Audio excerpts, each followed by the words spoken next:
tanya, Mas Slamet kok nggak nyutradarai lagi? Mas Slamet kok nggak bikin film? Kan gitu.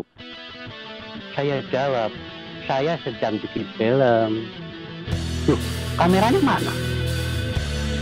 Kamera itu menyusul setelah ide saya lengkap. Karena film itu pada dasarnya gambaran tentang kehidupan manusia, konflik kemanusiaan dalam peristiwa kehidupan masa kini.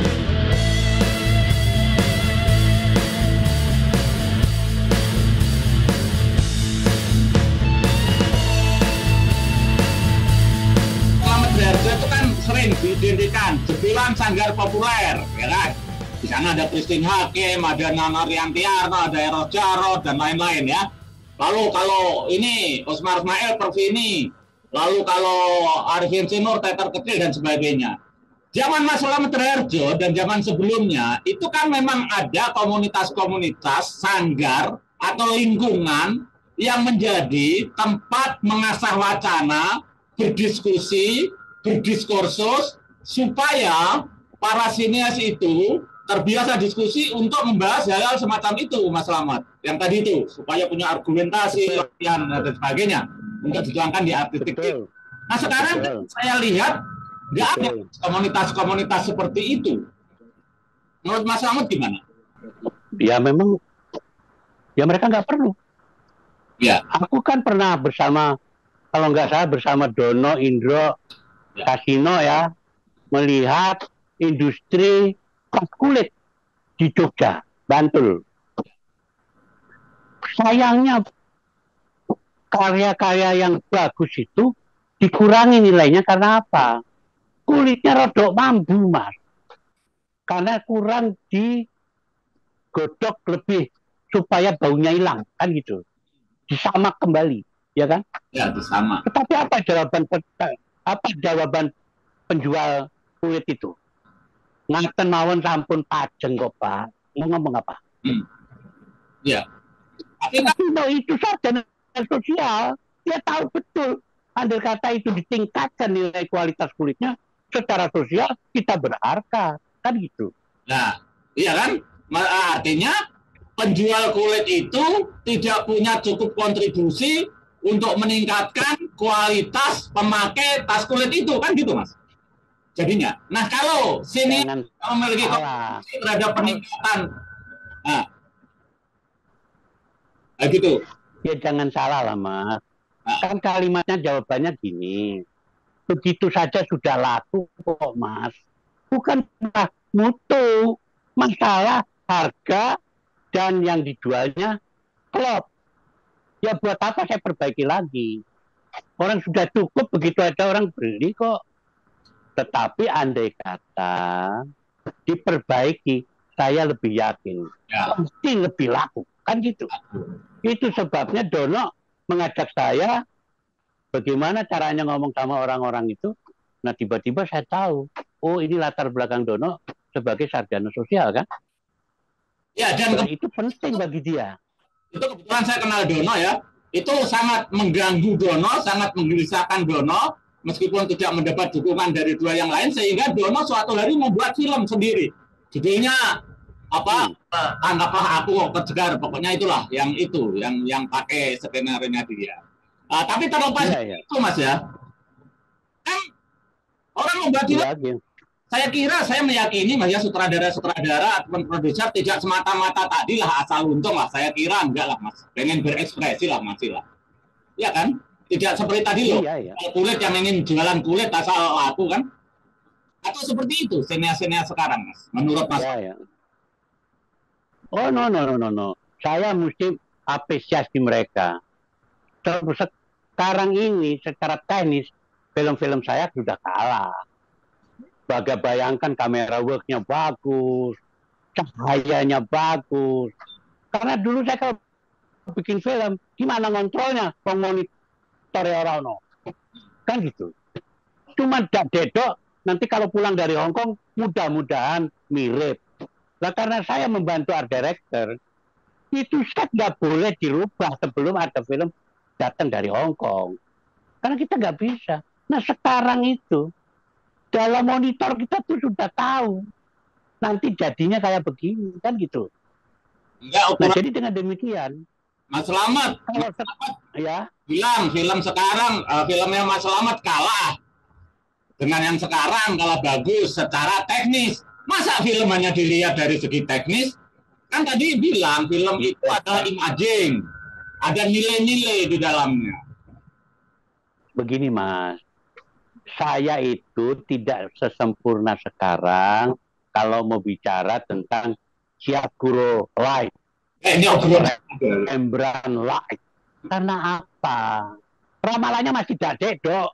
Karena apa? Saya nggak bisa lihat. Dalam monitor nggak ada. Ya. Nah, jadi sekarang itu, keberuntungan anak sekarang itu, teknologi makin maju, fokus puller itu tidak di samping kameramen, muter-muter begini, lensa yang mengganggu konsentrasi itu, ya kan? Ya. Itu kan luar biasa. Ya. Cahaya lampu bagus, warna tersusun bagus. Kan masalahnya seperti yang kamu tanyakan pada saya. Ya. Kok mereka sekarang tidak suka lagi ya berembuk? Kan itu. Nah, iya. Atau mereka tidak butuh. Kebetulan tidak ada ya, kayak Sanggar Populer, teater kecil, Perfini, pusat kebudayaan, kantong-kantong diskursus untuk diskusi film lah. Dulu di Kuningan ada, tadi ketemu Dono, ada kampanye film, diskusi film, ya kan? Yang tidak ada, kan masih bilang mereka memang tidak butuh.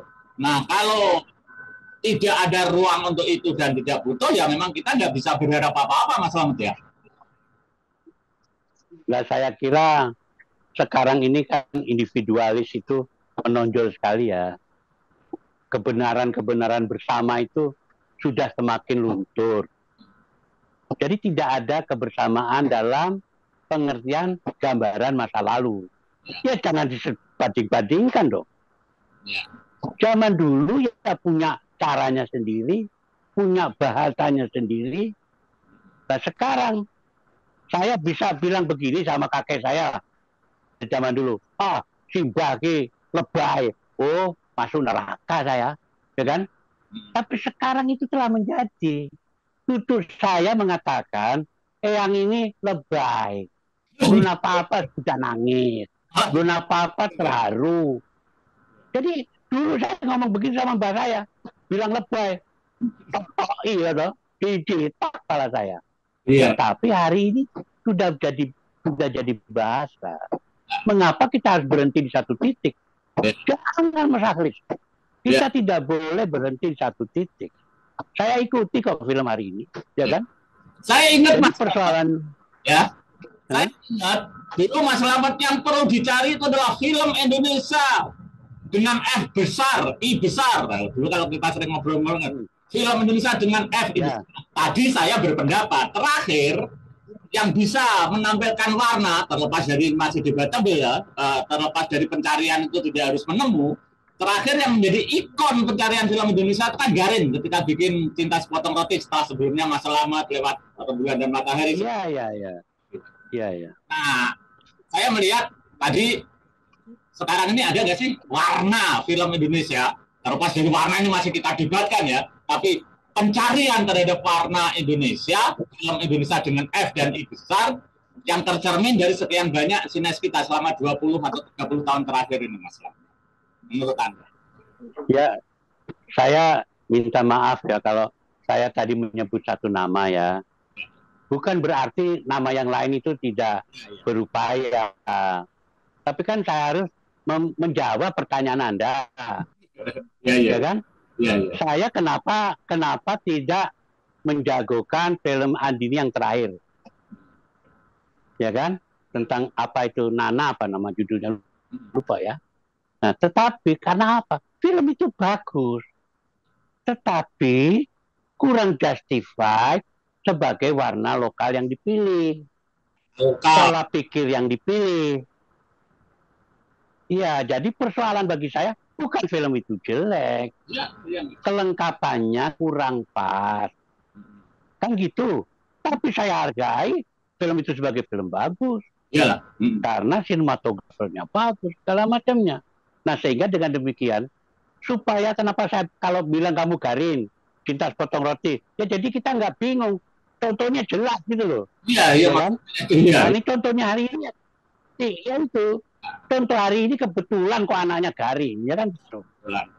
Tapi Kebetulan, ya warna kan? lokal itu memang perlu Mas ya. Warna lokal terlihat pada film atau warna Indonesia terlihat pada film atau identitas keindonesiaan terlihat pada film lewat bahasa, lewat ekspresi, lewat gambar itu memang perlu ya. Saya kira itu perlu karena apa? Namanya Slamet Raharjo, logatnya logat Ambon, ya Tuh. gak mungkin lah.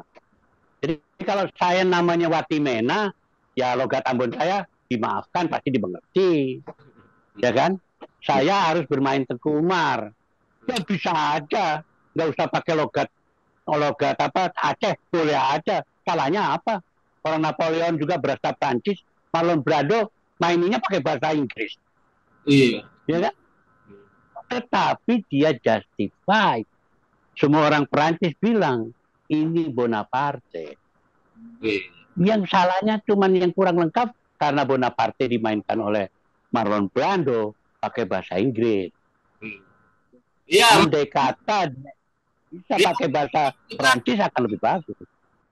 Mas Slamet ya, ya terutama tadi karena sekarang itu kita sangat ingin ya, tadi saya bilang sekarang kan Ki Slamet Raharjo, empu perfilman Indonesia, ya kan? Dan kalau dari segi sosok kan kepada siapa lagi sekarang yang senior di Indonesia ini gitu ya. Tetapi kan kita tidak ingin kehilangan empu-empu yang lain berikutnya. Juga jangan sampai juga Mas Slamet itu menjadi the last samurai atau the last empu dari perfilman kan gitu kan. Nah, apa pesan Mas Slamet untuk obrolan kita kepada secara umum Mas, kepada sineas kita atau kepada perfilman kita? Semua orang tanya, Mas Slamet kok nggak nyutradarai lagi? Mas Slamet kok nggak bikin film? Kan gitu. Saya jawab, saya sedang bikin film. Loh, kameranya mana?